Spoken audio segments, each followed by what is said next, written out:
Xalqaro kechirim tashkiloti 29 mart kuni 2021 yil va 2022 yillik dunyo kishilik huquq ahvolidan doklad e'lon qilgan bo'lib, uningdan Xitoydagi kishilik huquq dafsandichiligining bargan sari eg'irlashib ketayotganligi, bo'libmi Uyg'ur rayonidagi xalqning atalmish qayta tarbiyalash o'rinlarida davomli ziyonkashlikka uchrayotganligi, siyosiy zulm, jismoniy qiynash, Uyg'ur tili va madaniyatini yo'qotish harakatining kuchayib berayotganligi haqida signal berilgan.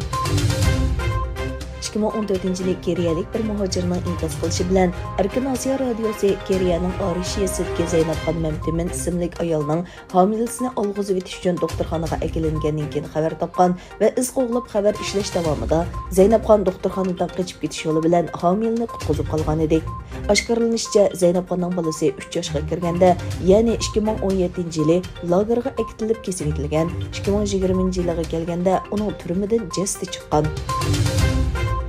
Yaqinlab kelayotgan Ramazon oyi munosabati bilan Turkiya Fidoyilar jamiyati va Sharqiy Turkiston jamiyati 30 mart Istanbul Safaköy rayonida Ramazonlik yordam buyumlarini tarqatish faoliyati o'tkazdi. Faoliyatga 200 dan ortiq oila qatnashgan bo'lib, har oilaga 500 lira qiymatidagi guruch, un va may qatorliq turmush buyumlari tarqatib berildi. Yordam buyumlarini topshirib olgan oilalar mamnuniyatlarini bildirishdi. Bursa Xalqaro Türk Madaniyat Tashkiloti tomonidan 2022 yili Turkiya dunyosi madaniyat poytaxti deb e'lon qilindi. Bu munosabat bilan 20 davlatdan kelgan 700 san'atkorning qatnashishi bilan turli faoliyatlar o'tkazildi. Madaniyat va san'at faoliyatlari yil bo'yi davom qiladi.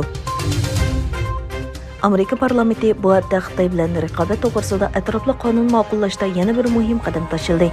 2022 yillik Amerika raqobat qonuni mushu haftaning beshida Kengash palatasida 28 ga qarshi 68 bilet bilan ma'qullandi. Buning bilan bu qonun loyihasining oxirgi qatim muzokara qilinib, Omon palatasida ma'qullanishi uchun muhim o'rtaq tonish hosil qilindi.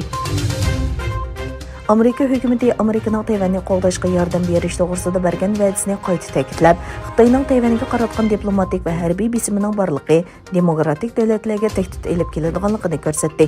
Tayvan bilan Amerika o'rtasidagi eng yuqori vakillik xarakterlik organ bo'lgan Tayvan Amerika institutining raisi mundaq dedi: "Bizning Tayvan bo'g'zining tinchligi va muqimligiga bo'lgan o'rtoq va mangulik manfaatimiz bor. Biz buni Hind-Tinch okean rayonining bexatarligi va muqimligining markazi deb qaraymiz. Biz Xitoyning bu muqimligiga buzg'unchilik qilish o'rinishidan qattiq andisha qilamiz" dedi. Muborak juma kuni bilan Ramazon oyining hayojini boshlandi. Xush kelding ey ulug' Ramazon.